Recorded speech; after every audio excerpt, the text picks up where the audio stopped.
I feel like we're getting there because of the younger generation. Our younger generation are braver than I think my generation and the older generation is. And they read and they debate and discuss, and they're comfortable with it. And I'm hoping that what I do in my role, and I'm hoping that what more parents are doing, is bringing up their kids to tell them this is a vision of a society that we should be moving towards, and bringing them up and give them the courage to actually say, I actually disagree, but respectful discussion, and put forward your views. I think that it's ideal. Hopefully we get there one day. My husband and I were here. We have our parents, and then we have our children.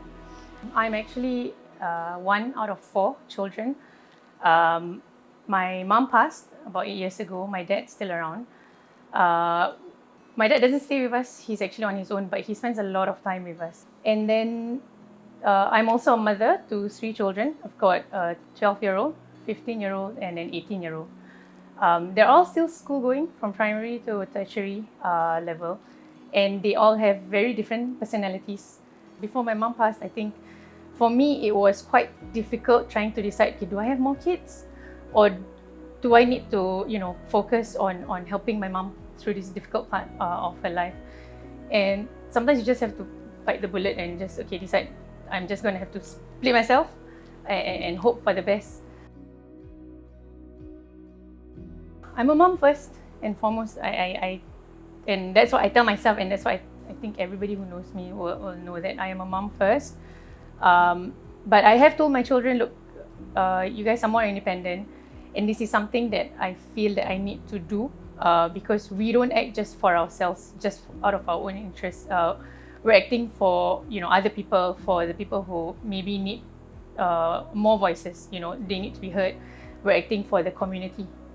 And I think my children understand. I still try to set aside time every day just to, they like to sit down and speak to me and tell me what happened throughout the day. And I want to keep that. I want to make sure that the communication lines are still open and remain open. But that is a sacrifice, I think, that I have to make.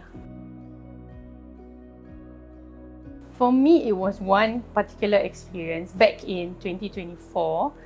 The Ministry of Education rolled out CCE, Character and Citizenship Education, and it was about the Israel-Palestine conflict. So my daughter came home and related to me blow-by-blow account of what happened during the lesson, and she came back to tell me this because I had been talking to my children about what was happening, and I listened to it, and I was quite upset because from her account, the information that was passed down to her and all the other students was not something that I would agree with. So I started by writing in to the school, and the school explained that it was something that was rolled out across all the schools. And I was still quite not really satisfied with the answer. I wrote in to my MP, and I had like this heartfelt, like, please make our voices heard. You are the reason why we are elected. You're elected and all that. And my MP came back to say, this was already discussed or explained or clarified by the Minister of Education, referred me to the link, and then he said, we wish you all the best. And I thought, that's not what your role is as an MP. And I actually wrote into the Workers' Party MPs. They're not my MPs, but I wrote into them. And then I saw the Workers' Party MPs bring it up in Parliament. Exactly what I thought, should be done.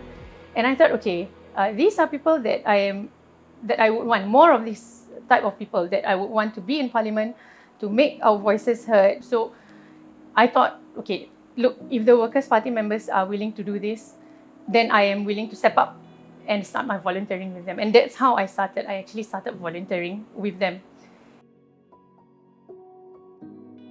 I am an introvert by nature. I think a lot of people maybe are introvert by nature. Having to knock on doors and ask them, how are you? Are there anything that you want to bring up? And I remember knocking on the door of this lady. She was alone, And she told me, her voice was very low, and then I had to lean in and listen. And she said that, oh, I just got discharged from the hospital.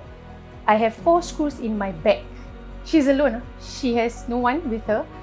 And I was so concerned. And I said, how do you handle this? She said, oh, I just walk slowly. And then she said, once a week, somebody comes in to clean my house. But it was just so upsetting.